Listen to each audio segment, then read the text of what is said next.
pretty easy for us, right? We learned from kindergarten, right, to follow instructions. The Israelites were also given instructions as they entered the Promised Land. Okay, so the instructions varied a little bit, battle to battle, right? Sometimes they were supposed to take certain items. Sometimes they were supposed to wipe out every single thing. They were very specific, though, for each and every battle. And I'm going to read an example of that this morning, starting in Joshua 6. This is the very first battle, right? The fall of Jericho. This is the most famous, right, where the Israelites march around the city. But we're actually going to begin in verse 17 of Joshua chapter 6.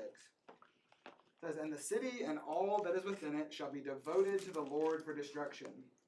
Only Rahab the prostitute and all who are with her in her house shall live, because she hid the messengers whom we sent. But you keep yourselves from the things devoted to destruction, lest when you have devoted them, you take any of the devoted things and make the camp of Israel a thing for destruction, and bring trouble upon it.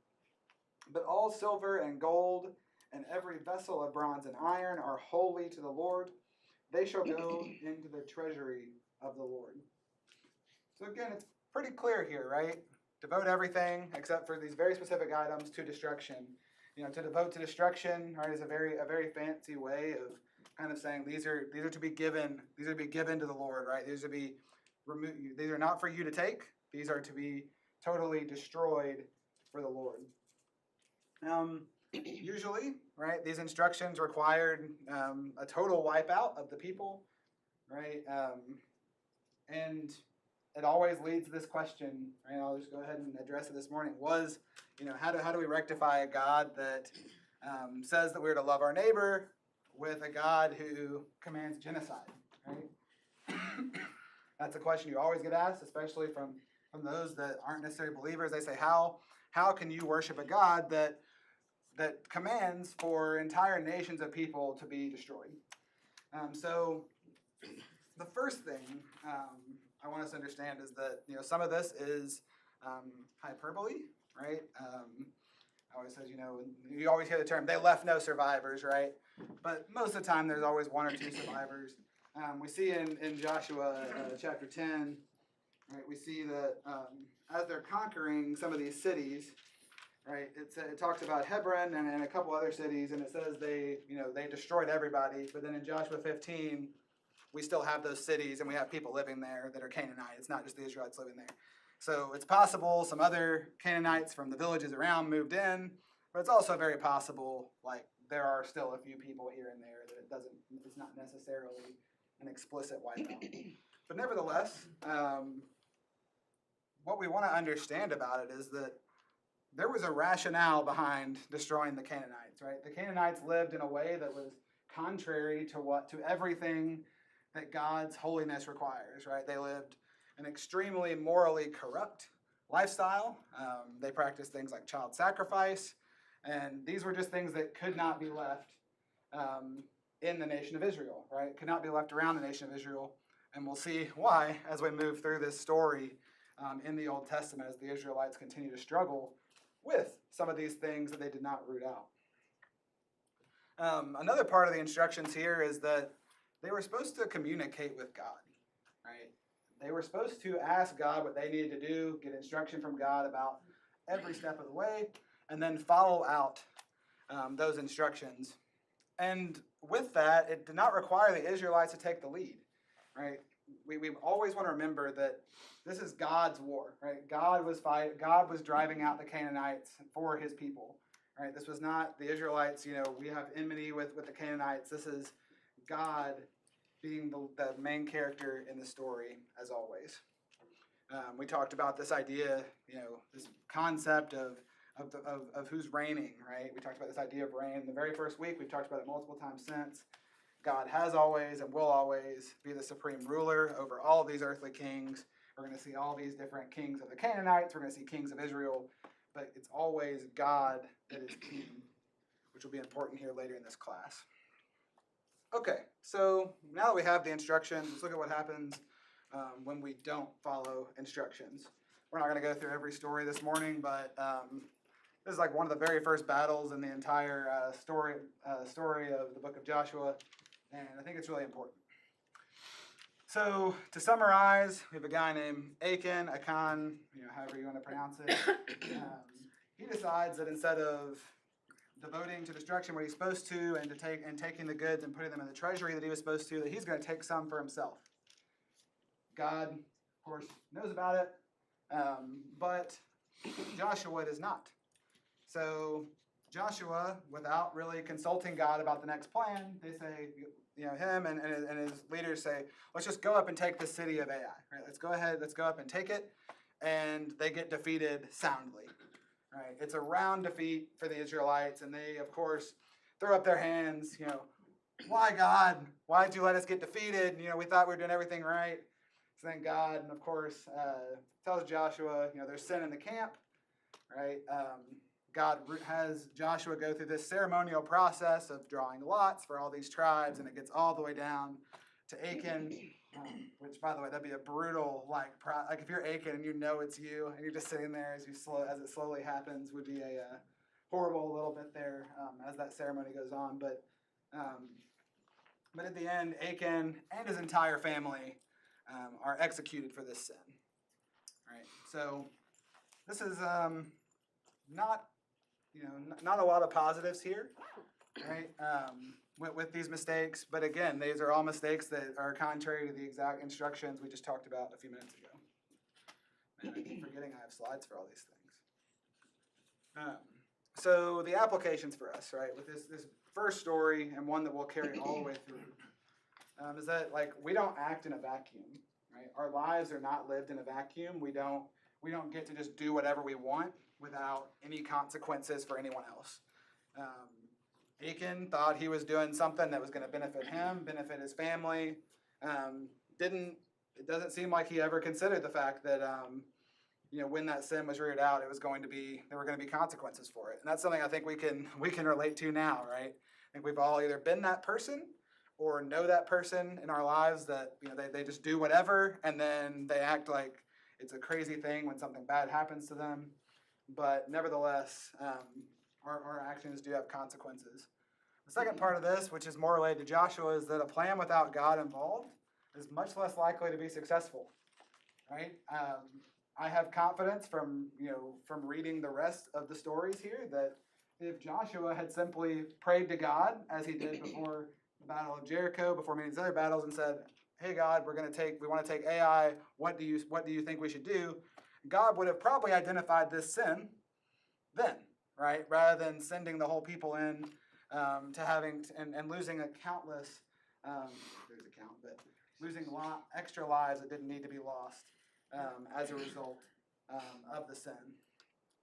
And then the last one here is that sin simply cannot be left unattended, right?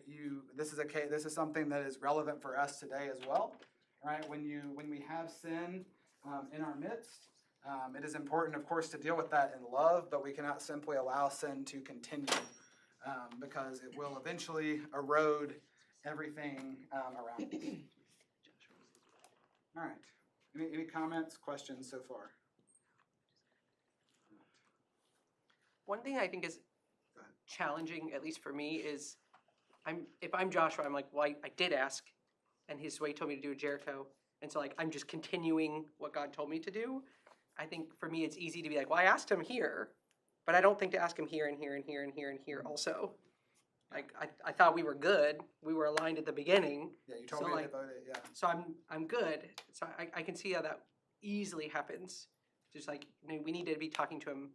I think that's the pray continually. It's we need to be talking to him about it all the time, not just when we think we know the direction he's headed and we start doing it.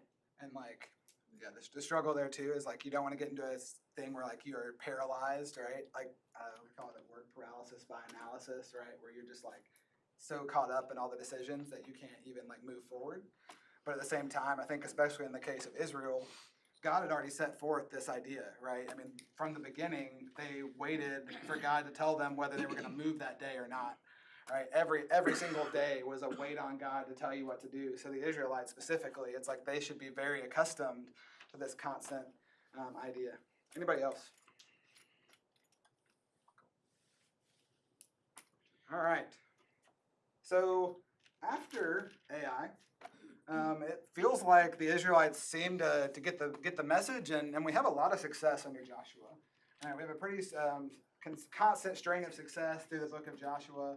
Numerous cities are conquered. We're not going to go into all those today, just due to time. But we still see a few examples here and there where multiple tribes, and it calls them out by name, are not able to completely drive out the Canaanites. They drive them out mostly, but they're not fully able to drive them out. So even Joshua, who is widely considered to be a great leader in the Bible, one similar to Moses, who is looked at as a major positive compared to a lot of the leaders, still wasn't able to get his people to fully execute exactly as they needed to. We see at the end of the book, it's not super exciting for us to read, right? But it goes through this list of all these inheritances, right? All these nations are being given these very specific portions of land. It's a lot of legalese, but it's very important in that all these people had been waiting, right? They've been told, because this generation, remember, was most of them were born in the wilderness or grew up in the wilderness, right? So all they've ever heard is tell of this promised land and what they are eventually going to get, right, if they stick it out. So finally hearing God say, here is your land, go settle it, go do what you need to do in the land is extremely important for the entire nation of Israel. And we see in Joshua 21, verse 45, says that not one word of all the good promises that the Lord had made to the house of Israel had failed. All came to pass. So as we've seen before, and as we'll see throughout the Old Testament and the New Testament, right, God always delivers even when we don't. Okay, and then as we, of course, finish the book of Joshua, it finishes with this nice, Israel served the Lord all the days of Joshua and all the days of the elders who outlived Joshua and had known all the work that the Lord did for Israel. I think for any leader of a congregation, of a group of people, like that's about the best you can hope for, right? If someone says that after your time as a leader, right, that all of the people that you were in charge of serve the Lord, that's about as good as you can do. Okay, and so we end with a very positive note at the end of Joshua as the people are serving God. That's, of course, as those of us who have read the Old Testament know, not going to last, right? So the people do not keep their promises, right? So we're going to look at some of the failures after Joshua in a broad sense. So one of the big issues is that there's not a clear-cut replacement of the same level as Joshua, right? We had Moses, who is this great prophet, right? Leads the nation of Israel for many years. And Joshua and Caleb kind of emerged as the two guys who were faithful even when everyone was not. So it was very clear kind of who the next guy was, right? But nobody really steps into that role in the same way after Joshua, which of course tells us, right, that selecting the right leader is key. It's also very sobering, I think, for those of us who are either in current leadership positions or want to lead the church later in life. You're always only one or two generations, right? Israel literally has a direct relationship with God, and within a couple generations, they have totally forgotten who God is and what He's done, which is very sobering for us. And it reminds us that our role, right, in continuing the work of the church is important, right? Talking. The whole idea with Israel, right? You had all these festivals, you had all these altars, these stones that were raised up, were to remember, right? To continue to pass down these stories generation after generation, because if you don't, then eventually people are going to forget. Okay. But this isn't an immediate thing either, which again is sobering for us, right? It's little cracks here and there, right? You see more and more of this. Well, they didn't fully drive them out. They tried to, but there was a little bit of resistance. They didn't drive them out. This nation tried, but they struggled, right? And then you just see cracks more and more. You start seeing decisions being made more without consulting God. One thing is, again, we don't have time to read through all of it this morning, but as you read through Joshua and then into Judges, and then you even get into the time of the kings a little bit. God's presence, he's still there. We know he's there. He's mentioned, here and there, but his presence and relationship with Israel slowly disappears. Right?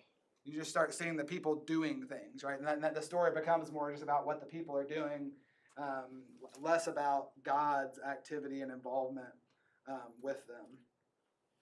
And then, of course, Joshua warns them, right? In Joshua 24, he knows what's possibly gonna happen, but he warns them to not intermingle with the Canaanites, right? To not serve these other gods that exist in the land of Canaan.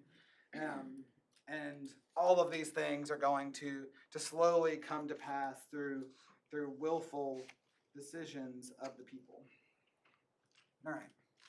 So with that concludes Joshua. Any thoughts or comments before we move into the Judges? All right. So the Judges are titled, "What Happens When God's People Forget Him?" I'm going to start, we're going to start in Judges 2 here. And I'm just going to read Judges 2 beginning in verse 11 because I think it's great when the Bible is direct and tells you exactly what to look for in the scripture. And that's what we're going to have here in Judges 2, 11 through 23. "And the people of Israel did what was evil in the sight of the Lord and served the Baals. And they abandoned the Lord, the God of their fathers, who had brought them out of the land of Egypt. They went after other gods from among the gods of the people who were around them and bowed down to them. And they provoked the Lord to anger. They abandoned the Lord and served the Baals and the Ashtaroth. So the anger of the Lord was kindled against Israel, and he gave them over to plunderers who plundered them. And he sold them into the hand of their surrounding enemies so that they could no longer withstand their enemies. Whenever they marched out, the hand of the Lord was against them for harm, as the Lord had warned and as the Lord had sworn to them. And they were in terrible distress. Then the Lord raised up judges who saved them out of the hand of those who plundered them. Yet they did not listen to their judges, for they whored after other gods and bowed down to them. They soon turned aside from the way in which their fathers had walked, who had obeyed the commandments of the Lord, and they did not do so. Whenever the Lord raised up judges for them, the Lord was with the judge, and he saved them from the hand of their enemies all the days of the judge. For the Lord was moved to pity by their groaning because of those who afflicted and oppressed them. But whenever the judge died, they turned back and were more corrupt than their fathers, going after other gods, serving them and bowing down to them. They did not drop any of their practices or their stubborn ways. So the anger of the Lord was kindled against Israel, and he said, Behold, this people have transgressed my covenant that I commanded their fathers and have not obeyed my voice. I will no longer drive out before them any of the nations that Joshua left when he died, in order to test Israel by them, whether they will take care to walk in the way of the Lord as their fathers did or not. So the Lord left those nations, not driving them out quickly, and he did not give them into the hand of Joshua." Okay, so the book of Judges is essentially going to be this nice pattern here, right, where Israel forgets God, they sin against him, God oppresses them via one of the nations of Canaan. Then eventually, after they've been oppressed, they repent. God sends a judge to deliver them. These are normally, war hero type people. And then there's a period of peace, and then Israel forgets God, they sin, and we start the whole thing over again. And around we go throughout the whole book. So the book of Judges, right, we have 12 judges that are mentioned, but only 6 get what I've called in this class, major screen time, right? Real stories here that we're going to spend time in. Of course, the 6 major judges, right, we have Othniel, we have Ehud, we have Deborah, right, who is both a judge and a prophetess, who works through a cowardly military general named Barak. We have Gideon, Jephthah, and Samson. So those are the 6 that we really know a lot about. The other folks are just kind of doing their thing. We don't really know a whole lot about their time, but we do know that we have this downward spiral. So I like how the Bible Project breaks this down, right? You have it pretty good, okay, bad, and worse. Poor Samson gets his own category. But what you're going to see is that, especially with Gideon, starting with Gideon, right? You have a guy who is cowardly, right? In Judges 6:15, he says, and he said to him, "Please, Lord, how can I save Israel? Behold, my clan is the weakest in Manasseh, and I am the least in my father's house." He then also has a lack of trust in God. He continually asks for multiple signs. There's this thing about there's the dew. One, he wants the cloth to be dry with the ground wet, and then the reverse. And that's just one of the examples of Gideon basically trying to test God to see if he's the right guy, which I think sometimes we can do that too, right? If God is calling us to do something we don't necessarily want to do or don't feel comfortable doing, we just keep trying to make up all right, God, well, if you can send me a sign about this, then I'll do it. And then he does. And then we just kind of ignore it or pretend that wasn't a sign. All right, God, can you show me this if you want me to do it? And so Gideon's relatable, even if a bit cowardly.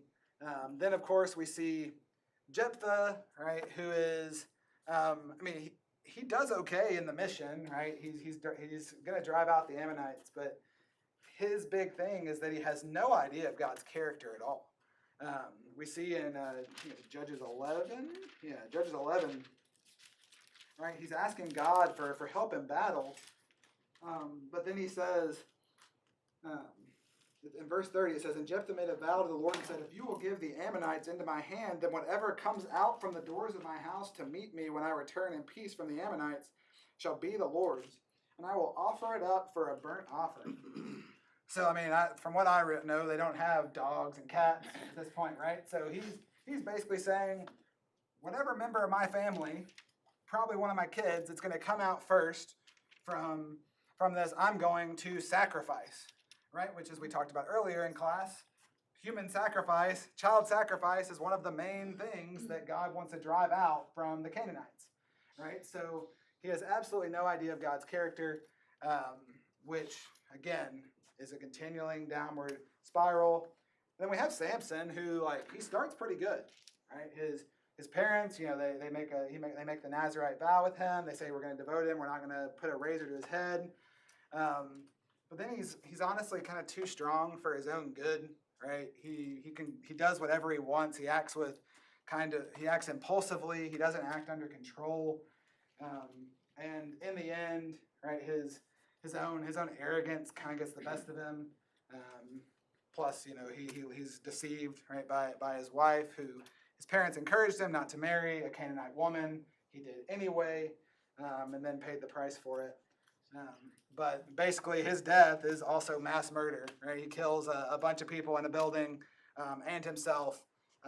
Everything with Samson, it feels like it's very uncontrolled and angry. He's not the only one where we see this term that the Spirit rushed upon him, but you very much feel that notion with Samson. It's always just this impulsive reaction to everything. But as we see the downward spiral, right, some of the big themes we see here, right, are the judges are very much a reflection of the people they lead, right? So when the judges it's not coincidental that the early judges, right, which are more closer to the time of Joshua, closer when the people are serving the Lord, they seem to have a bit more of a positive character, all right? They seem to do a little bit more in accordance with what God wants them to do. Which is what the people are doing. And then as the people go further and further from God, the leaders that are available for God to use also get worse.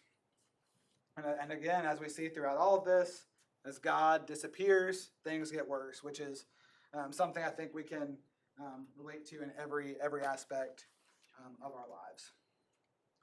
Okay, so we have this very repeated refrain, right? It's repeated 4 times in the book of Judges. Right? It says, "In those days there was no king in Israel. Everyone did what was right in his own eyes." All right. So we're going to look at this, basically both parts of that this morning. So the first, of course, is that there was no king in Israel. So of course this, as we're going to go into next week, this foreshadows the eventual desire for Israel to have a king. Right? They want an earthly king to be just like all the nations around them, which of course is what God doesn't want them to be. Nevertheless, that's what they want. But the bigger story here is that God is no longer their king. God is no longer who is in control of Israel. He is no longer who they serve. They serve themselves and not God. And we're actually going to see that in 1 Samuel next week, right? It says, "And the Lord said to Samuel, obey the voice of the people and all that they say to you, for they have not rejected you, but they have rejected me from being king over them." So, so Israel has no king, and when you have no king, everyone does what they feel is right. So what I thought about when I was looking through this is this idea of, what happens, right? What happens when absolute truth and morality are totally removed, right? Which is relatable today. We're still not quite there. We're still not quite to where these people are, I feel like, but we're tracking that way, right? This idea that everyone just does whatever they feel is best, right? There's no concept of, well, we all can agree on this. There are a few things still that we all agree on, but even those have nuance. But so we're closer to this than we think. But when we do this too, right, you always are going to have a lack of peace, right? If there's no guiding principles, if there's nothing that's keeping you in line, there's nothing that's going to make you serve as well. We're going to see that kind of with two major events at the end of the book of Judges. In Judges 18, we have this story of the tribe of Dan, right? And it doesn't seem at first to be too bad, right? They don't have an inheritance. They want an inheritance, but they don't really directly inquire of God. They have a priest who already he's a Levite, but he clearly is a little bit off. He's staying with someone else. There's idols involved. But they basically find a peaceable people who's not doing anything, and they just go and ransack them and destroy their village, right? They just go and wipe them out. From the earth, they take their city. And when they do this, they also steal a carved image to worship, right, from the guy who the Levite was serving, right? And they threaten the guy if he's going to come and try to take their priest back. It's a whole thing, right? It basically becomes a mob story to some extent instead of a story of God doing what he wants them to do. And the story follows that, right? And then the second story, of course, is a pretty brutal story in Judges 19, where we have a callback. We have a callback to Sodom and Gomorrah, basically. We have a man who, ironically and morbidly, decides he doesn't want to stop in one of the cities of the Canaanites, but wants to stop in the city of Gibeah, because it's a city of Benjamin, it's a city of the Israelites, because he says, he feels like it'll be safer there, and ends up with the same situation, right, where he goes into the home of a man. The man tries to, says, you have all these men who are worthless come up to the door. They basically want to rape him, right, out in the street. The guy tries to send his own virgin daughter out, which is brutal in itself. They end up sending out the man's concubine, who is raped and dies. Okay, which is awful. There's no other way of putting it. But it shows that at this point there's basically no difference, right, between the people of Israel and the Canaanites. You go into an Israelite city and they're just doing the same awful stuff. And this actually results in the first Israelite civil war, right? The rest of Israel after, basically the guy, you can read, I would just read the story, honestly, but the guy cuts up the concubine basically as a sign of like what happened, sends pieces of her to the rest of Israel, and they thankfully at least are outraged and go to war against the tribe of Benjamin. But so now we've got no morality, we've got civil war. Things are just not going well for the nation of Israel at the end of the time of the Judges. So with the few minutes we've got left here, what can we learn, right, from the nation of Israel? God, of course, continues to use imperfect people, increasingly imperfect as we go through Judges. We must understand God's character, right? Jephthah totally forgot God's character, but we need to always try to act in alignment with God's character to serve Him effectively. We have disobedience, leads to death, leads to destruction, leads to a lack of peace. And then simply calling ourselves Christians is not enough, right? Simply being an Israelite at this time did not guarantee anything. We thought that would be the case, right? But it's not, right? The Israelites don't live differently. So it leads me to the question of, who did it better, right? Canaan or Israel, as we go through this. I'm just going to look at three examples here. We have the story of Rahab, right, the prostitute, in Joshua 2 and Joshua 6, right, who she understands the power of God. She knows what's going to happen, but instead of saying, like, we're going to batten down the hatches and try to fight, she says, I'm going to help you if you'll help me, right? I know what God's going to do. I know the power of God. And she helps return the spies safely, and thus her and her family are saved. We see the story of the Gibeonites, right, in Joshua chapter 9, where they act in deception, admittedly, but they seem to have a full understanding of what God intends, right? Whereas the Israelites seem to not really grasp it. They seem to not get that, like, they're supposed to drive everybody out and kill everybody. The people of the Gibeonites are like, look, they're supposed to kill us all. We should try to fix this before they do so, right? Which is a pretty good self-preservation maneuver. But nevertheless, they decide to join God's people, right? If you can't beat them, join them, right? They still don't come out perfect in the deal, right? They're submitted to slavery and a lot of hard labor, but that's still better than all of them being murdered, right? They're all instead of being murdered. And then this is just to hark on this point one more time, this is another case where when the Gibeonites came, right, when they showed up and did this, if they had taken 5 minutes to pray to God and ask what was going on here and whether they should make this deal with the Gibeonites instead of just doing so, God probably would have informed them of what was going on and told them a different path. But nevertheless, the Gibeonites showed that they had faith in God's power, and they were delivered from it. And then I'm not going to spend a whole lot on Ruth this morning.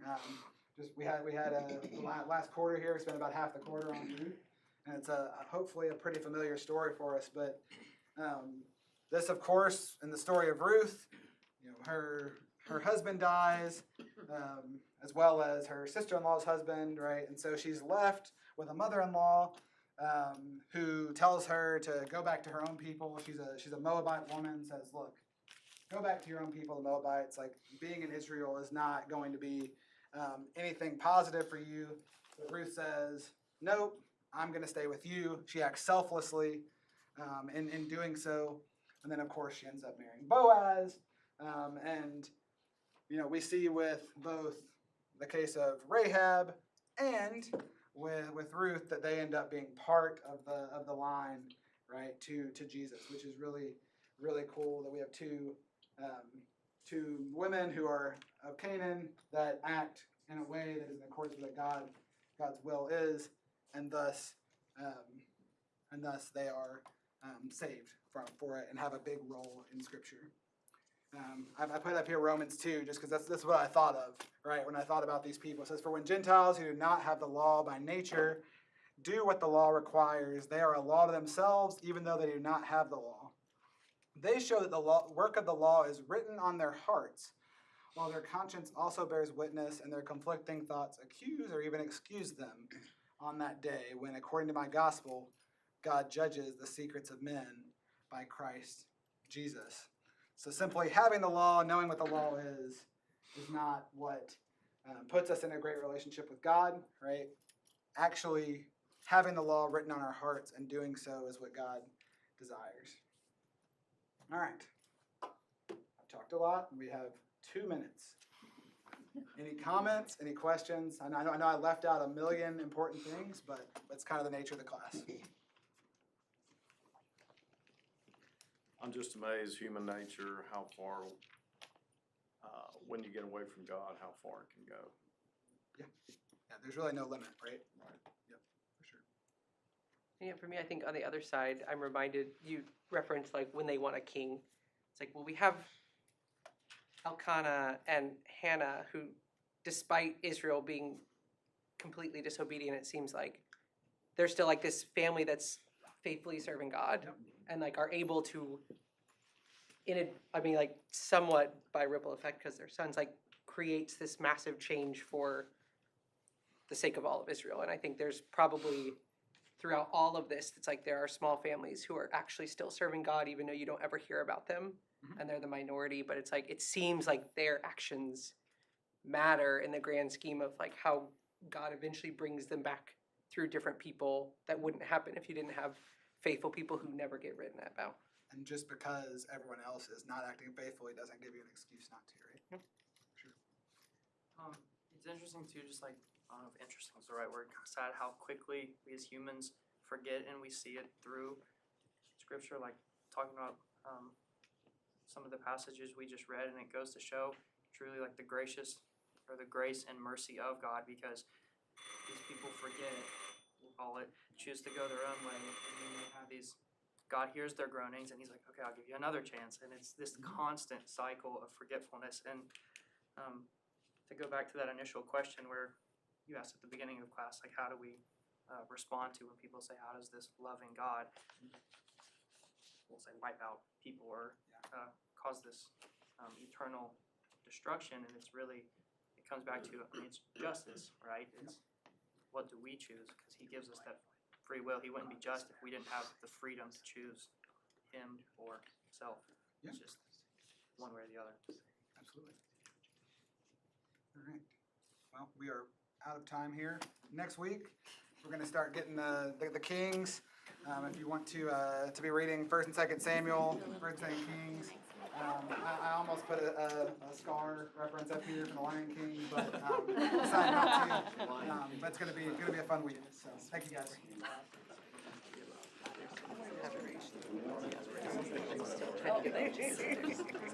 Like hundreds of years later, they're still getting that chance. BJ had Arthur's on Friday, so he's going. I didn't know he's here. The AD that's